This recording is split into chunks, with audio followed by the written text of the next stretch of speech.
tak po nevím jak dlouhé době jsem se dokopal k tomu udělat tutoriál na MAS, akorát, že to je spíš taková sbírka rad, než jenom tutoriál, kdy to začíná úplně od krůček po krůčku.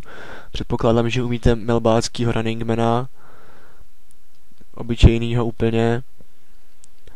Když ho neumíte, tak se ho naučte, abyste ho aspoň tak trošku uměli a pak z toho hnedka učte MAS, protože když umíte melbáckýho runningmana, tak je docela potom obtížný se přeučovat, aby ta noha měla správný úhel, abyste dobře dopadali a tak.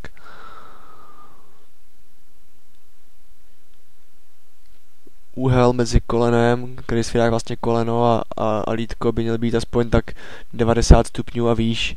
Když dopadáte nohou na zem, tak můžete dopadat patou, nebo špičkou, nebo celou plochou nohy, to je vlastně úplně na vás, co se vám dělá dobře a co podle vás vypadá dobře a můžete si samozřejmě dělat vlastní styl. Takhle to vypadá, když dopadáte na paty.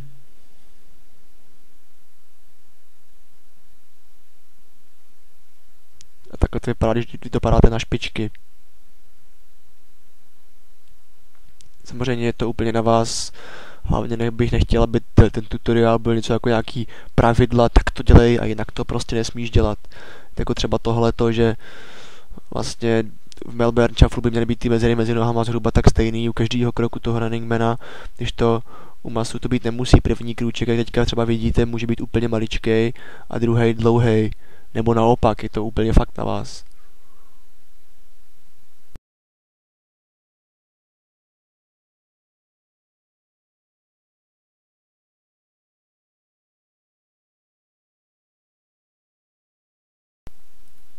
V masu je dobrý, když děláte runningmana, tak abyste tak trošku jako kdyby vyskakovali, aby to vlastně vypadalo, jako kdyby vás někdo chytl prostě za triko zezadu a vytahoval vás při každém kroku nahoru.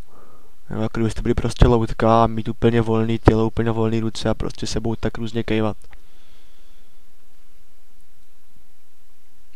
Všichni říkají, no tak jasně, Malaj to je prostě Melbourne, kdy dáváš nohy do XK a to je všechno a občas nějaký ten triček s čepicí a polipsy.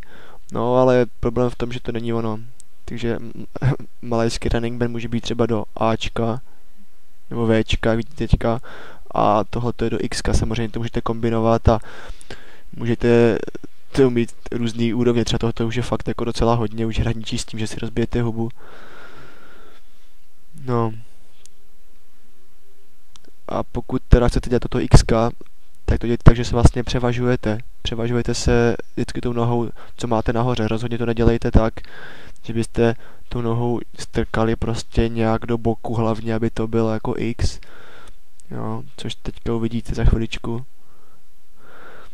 Takže pokud se rozhodnete to dělat, tak na tohle fakt bacha, protože pak se to naučíte špatně a už se to skoro neodnaučíte, respektive je to strašně nepříjemný.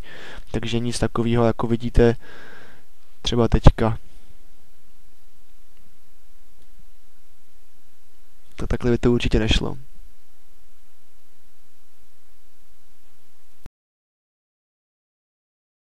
Ten malajský shuffle má nějaký svoje specifické triky, které vám teďka aspoň trošku ukážu. Tohle je zrovna otočka, kterou uděláte tak, že vlastně místo jednoho kroku z runningmana tu nohu vlastně dáte za sebe přes tu druhou nohu, jako ji překřížíte a potom se rozmotáte, jako kdybyste byli zamotaní jak nějaký provaz. Tohle to je takovej klasický trik, což je speedolivovský kick, který on vlastně začal dělat. A dělá se tak, že vlastně když děláte running man, tak ten druhý step, který uděláte, jde dopředu.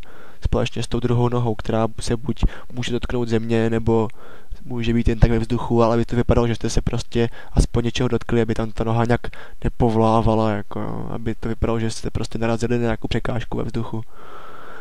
Další věc je takový nějaký glide step, který vlastně vycházel původně z očibyho kicku, kdy prostě už to bylo fakt tak přehnaný, že s tím glidem odjel Bůh ví až kam. A ten se dělá tak, že vlastně převážíte svoji váhu na přední nohu a zadní vlastně zvednete. A potom naopak, potom vlastně převážíte tu zadní nohu, takže se jako kdyby kolíbáte na těch dvou nohách. Jak vidíte třeba teď, to už je fakt už moc přehnaný.